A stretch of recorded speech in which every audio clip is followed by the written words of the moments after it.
Саламатсыздар урматтуу көрүүчүлөр. Бүгүн биз Ооган согуштун ардагери, Жогорку Кеңештин 2-чи чакырылышынын депутаты, комитеттин төрагасы болгон, азыркы учурда Жогорку Кеңештин депутаты Акбөкөн Таштанбеков тууралуу сөз болмокчу. Андыктан бизден алыстабаңыздар, кызыктын баары алдыда. Бир кээ бир окуучу кыздар өтө эле кыска кийип турат. Эй, уктуңбу? Дагы эмне болду? Күтүп болгон жок. Дагы эмнелер жөнүндө сүйлөй аласың ошолор жөнүндө?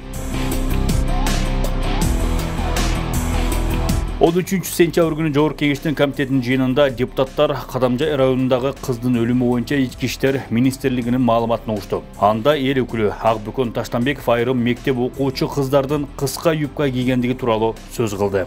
Бир кээ бир окуучу кыздар өтө эле кыска кийип турат. Мен оюмча кээ бирде ошондой бай кыздар провокация кылып атат да, эми ал жөнөкөй адам өтүп баратса аны байкабайт. Бирок жанагы педофилге окшогондор, алар ошолорду байкабай эле артынан чыгып атпайбы?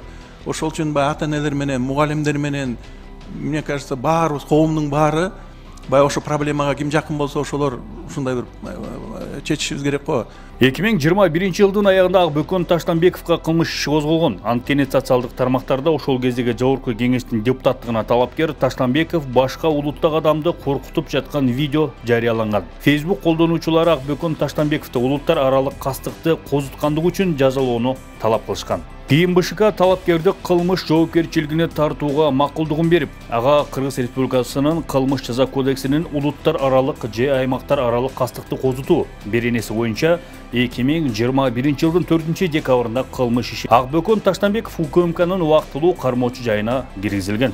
2000-жылы вечерний Бишкек гезити ошол кездеги Жогорку Кеңеште мыйзам чаруу жыйынынын депутаты Акбөкөн Таштанбековдун мыйзамсыз аракеттери тууралуу жазган. 2010-жылдын 11-ноябрында экс-депутат Акбөкөн Таштанбеков Ички иштер министрлиги тарабынан кармалып 3 кылмыш иши козголгон. Анын ичинде алдамчылык фактысы да бар. Эртеси Таштанбековдун тарапташтары эски антка митингге чыгышкан. Ал эми Таштанбековдун кызы маалымат жыйында атасынын камалганын артында Кыргызстандын жогорку кызматтагы адамдары тураарын билдирген. 2010-жылдын 13-ноябрында Бишкектин 1-Май райондук соту Акбөкөн Таштанбековду номер 1 убактылуу кармоочу жайга которуу чечимин чыгарып, бирок кийинчерээк сот аны айыпталуучунун ооруп калганына байланыштуу деген берене менен кыскарткан. Натыйжада Таштанбеков жоопко тартылбай калган.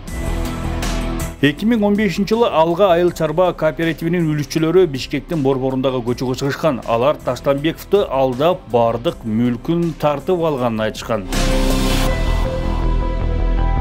Ал эми Политмер Следкейжи сайтынын маалыматына ылайык Акбөкөн Таштанбеков Абрис аттуу курулуш компаниясында жалгыз негиздөөчү катары көрсөтүлгөн. Директору Будайчиева Назгүл Бекташевна деп жазылып турат. Ошол эле Политмер Следкейжи сайтынын маалыматы боюнча Таштанбеков Кыргызстандагы эң узун аталыштагы жана эң эски саясий бирикмелердин бири болгон. Ооган согушунун ардагерлеринин жана башка жергиликтүү аскердик кагылышуулардын катышуучуларынын саясий партиясы лидер катары көрсөтүлгөн. Саясий бирикме 1994-жылы түзүлгөн, бирок парламенттик шайлоого 2 жолу гана катышкан. 2000 жана 2010 жылдары. Биринчи жолкусунда гана ийгиликтүү болуп, партиядан парламентке 2 адам өткөн.